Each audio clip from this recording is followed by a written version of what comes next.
Really known exactly what you need to do to make your life better, but you're just stuck?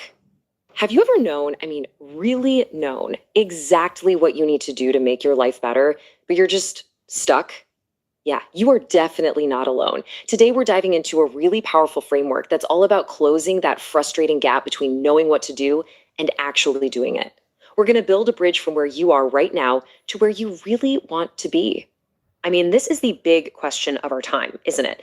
We are absolutely drowning in information. We've got the apps, the books, the podcasts, all of them promising to make us healthier, more productive, you name it. We basically have the entire map.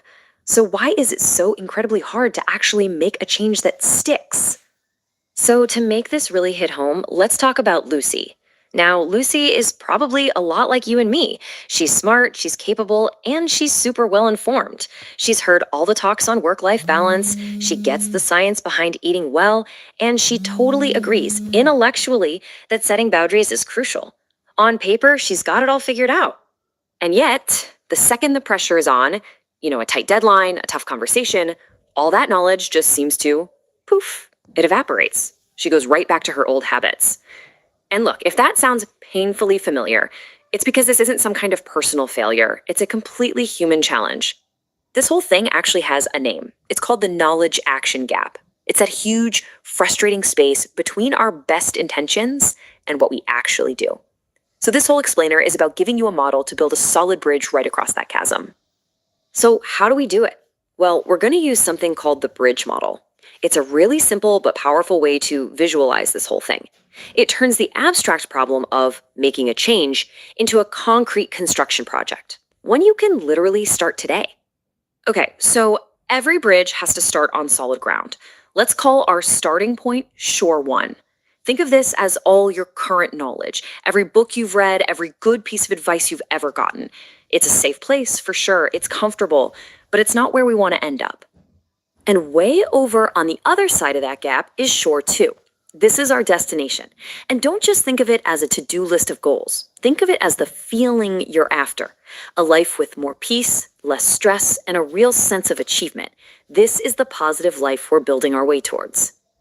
Now, here's the most important part. The gap between these two shores, it's not empty. It's a swirling sea of risks. It's filled with everything we're trying so hard to avoid. Burnout from working too much, the anxiety that comes with uncertainty, the loneliness from not connecting. It's the fear of falling into this sea that keeps us stuck on Shore 1, no matter how much we know we should cross. So, the million-dollar question is, how do we get across? We build a bridge. And the planks of this bridge, they're not more facts or more data. They are fundamental life skills. This model zeroes in on 3 big ones: powerful communication, clear decision-making, and strong relationships. These are the active tools that turn what you know into what you do. All right, enough theory. Let's put this whole thing to the test. Let's look at a situation we've all been in and see how strong, or maybe how weak, our planks really are. You get this message. It's late on a Sunday. It's your time. You feel that little knot in your stomach, right? Your brain knows you should protect your evening, but the pressure feels huge. This right here, this is the moment the bridge gets tested. So just take a second. If your immediate instinct is to say yes, even though you know it's going to make you feel resentful and push you one step closer to burnout, which plank is missing? Is it your ability to communicate a boundary? Is it your process for making a decision that actually values your own well-being? And here it is, plain and simple. The default response? That's like having a huge gap in your bridge. You just fall right into that sea of risks. But the bridge builder response, that uses the plank of communication.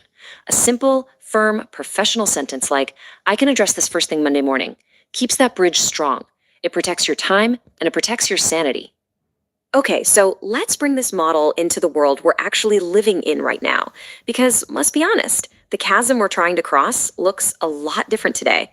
Our sea of risks has been completely supercharged by technology. Yeah, the water is a lot choppier these days. We're not just dealing with demanding bosses anymore. We're dealing with algorithmic manipulation designed to keep our eyes glued to a screen, the endless comparison trap of social media, and just that constant low-level hum of digital anxiety. These are powerful new currents trying to pull us under. So it just makes sense, right? If the risks have evolved, modern bridge, cognitive sovereignty. I know, it's a big phrase, but it's simple. It's the skill of owning and directing your attention in a world that is designed to steal it from you. It's deciding that you are in charge of where your mind goes, not some algorithm. And the second new plank is digital boundaries. This is the active, conscious power to unplug. We're talking about putting your phone away at dinner, turning off your notifications, and logging off for the night without that little voice in your head making you feel guilty or like you're missing out. It is a critical skill for finding any kind of mental peace today. Okay, we have covered the problem, the model, and the modern upgrades. But none of this matters if it just stays as more information on shore one, right? So let's bring it all back to you, right here, right now. You do not have to build the entire bridge overnight. That's how you get overwhelmed. The entire journey, the whole transformation, it starts with laying just one single plank, one small deliberate action. So that's the challenge. What's the one plank you are going to lay down today? Is it saying no to one tiny, unreasonable request? Is it turning off your work notifications after 8 p.m.? Maybe it's making one decision that puts your future self, calories, our screen time, everything. We have calories, our screen time, everything. We have access to endless self-help books, podcasts, expert advice on how to live a good life. And yet, well, look around. It's the great irony of our time, isn't it? It really is. We are stressed, we're burnt out, and we often feel completely stuck. We have all the data, but we just don't seem to have the peace. And that gap, that frustration is exactly why I was so excited to dig into today's source material. It tackles this head on. It does. And what we're talking about here is what sociologists call the knowledge action gap. Right? It's that massive chasm between knowing what is good for us, like I know I shouldn't doom scroll at 2 a.m. Well, I feel seen. And actually being able to implement that change when it counts. Exactly. We know the theory, but we fail the practical exam every single day. So the document we're breaking down today is titled The Bridge Builder's Guide to 2026. Now, I have to be honest. When I first saw that title, I thought, is this a sci-fi novel? Is this a civil engineering textbook? It sounds a bit like a technical manual, right? It does, but it's actually neither. It's this high energy, radically practical framework for mental health and resilience. And what I love is that it doesn't just give you more advice. No.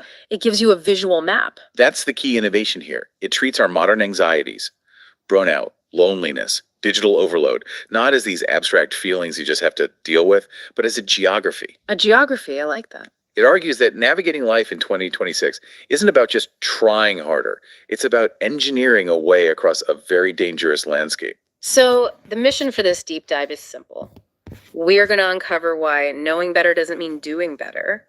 And we're going to walk through this bridge builder model to see how we can actually get from where we are to where we want to be. And it all starts with a very uncomfortable question posed by the text. What's that? In 2026, why don't we have the change? Right. We have the resources, so why don't we have the results?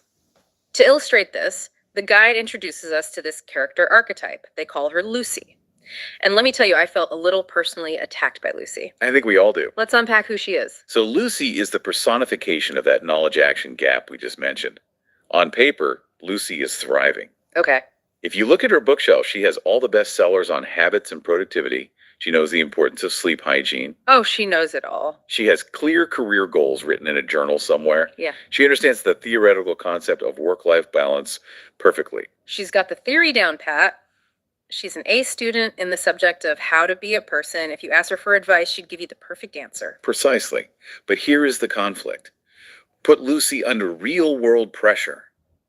Give her a looming deadline, a demanding boss, or a family crisis, right, and all that knowledge just evaporates. Yeah. She freezes. She says yes when she means no. She sacrifices her sleep. She ignores the very advice she could recite to a friend. That is the Lucy scenario. And the source material uses this to set up that big question you mentioned.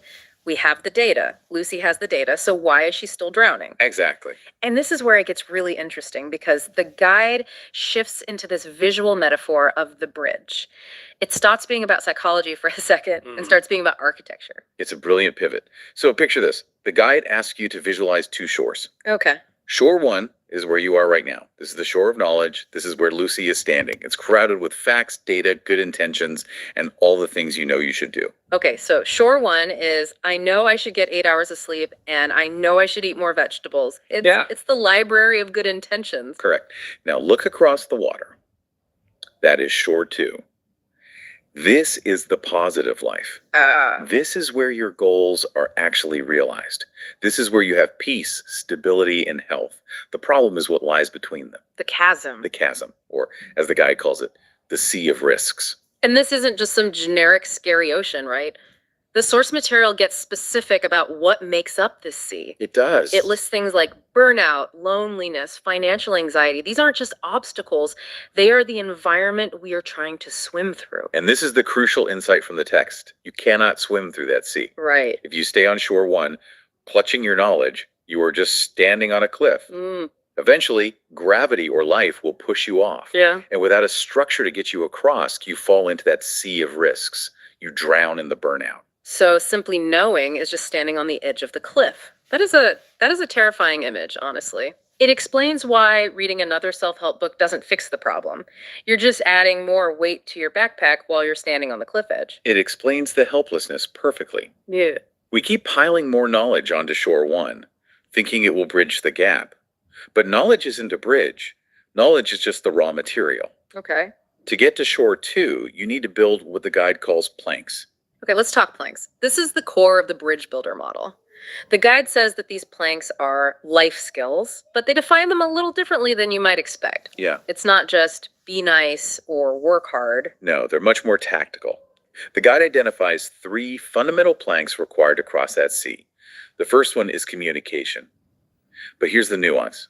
It defines communication not just as talking or expressing feelings, Okay. but as negotiation. Oh, I like that distinction because communication can feel soft.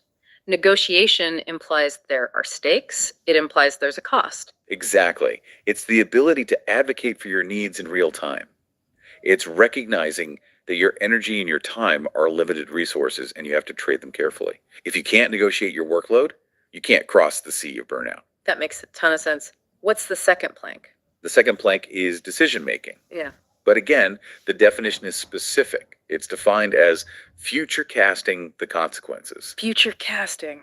That sounds like sci-fi again. It's actually very grounded. It's the ability to pause and, play the tape forward to see that if I say yes to this extra project now, the consequence next Tuesday is that I miss my kids' play or I crash from exhaustion.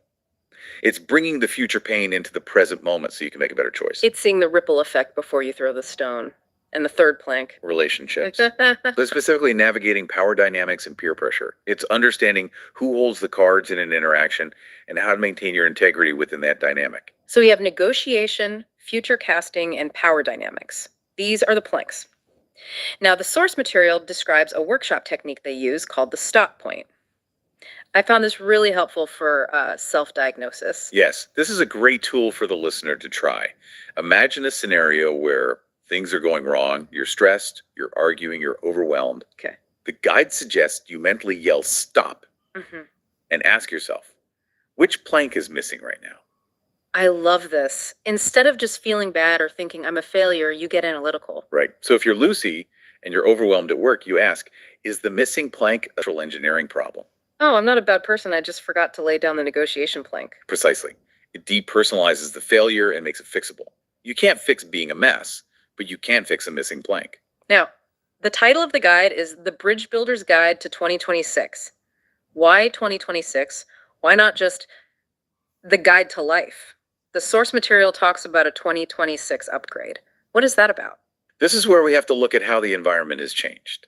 The guide references the poet Khalil Gibran a few times. We'll get to him later. But it makes the point that the risks Gibran faced in the 1920s are different from what we face now. Sure. We are dealing with a digital sea. The digital sea. This sounds like the part of the map marked Here Be Dragons. In a way, yes. The guide highlights risks that previous generations couldn't have even conceived of. Specifically, algorithmic manipulation and the comparison trap.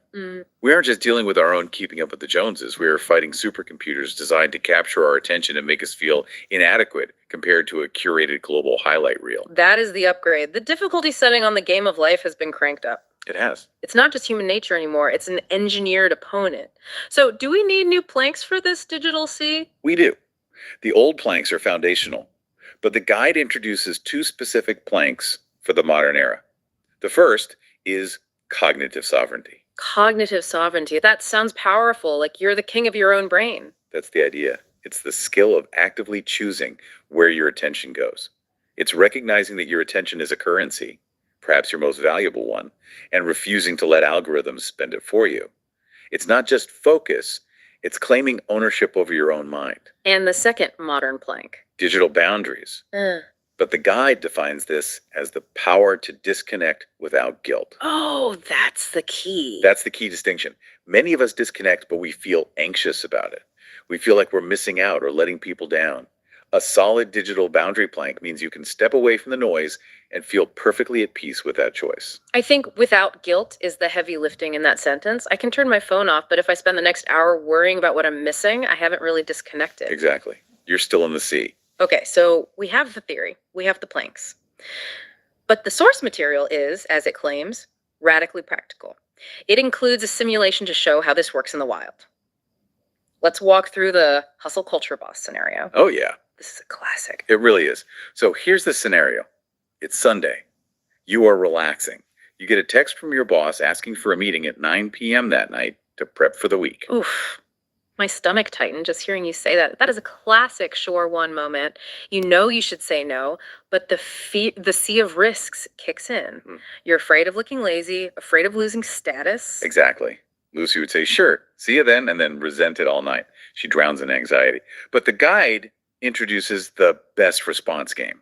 It shows how using the planks changes the outcome. So how do we fix this using the bridge model? You check your planks. You look at decision making. If I do this, I will be exhausted tomorrow. You look at relationships. This is a power dynamic test. I am teaching them how to treat me. Right. Then you use communication, specifically negotiation. You don't just say no. No feels dangerous. Right. Instead, you say something like, I'm away from my desk for the rest of the day, but I've got time carved out at 8:30 a.m. tomorrow to tackle this first thing. Does that work? It's so simple, but it shifts the dynamic entirely. You aren't asking for permission to have a life. You are informing them of your professional boundaries. And notice the shift. You are still being a professional. You are still solving the boss's problem. Yeah, preparing for the week. But you are doing it from a place of stability on the bridge rather than flailing in the water. And let's be honest, 99% of the time, the boss just says, okay. Yep. We build it up in our heads because we lack the plank. This connects back to one of the quotes from Khalil Gibran that the guide weaves in. Work is love made visible. It's a beautiful line. Yeah. And the expert analysis in the text takes it a step further. If your work is making you miserable, if it's not love made visible, but rather anxiety made mandatory, then you need to inspect your bridge.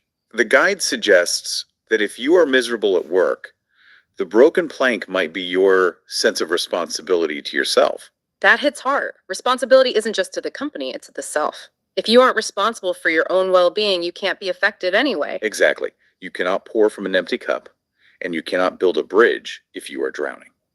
Now, there's another crucial element here. The guide makes it very clear that you don't build this bridge in isolation. We aren't hermits. No, and this is the community section. Bridges are infrastructure. Yeah. They connect things. The guide emphasizes that while you build your own bridge, you are doing it alongside others.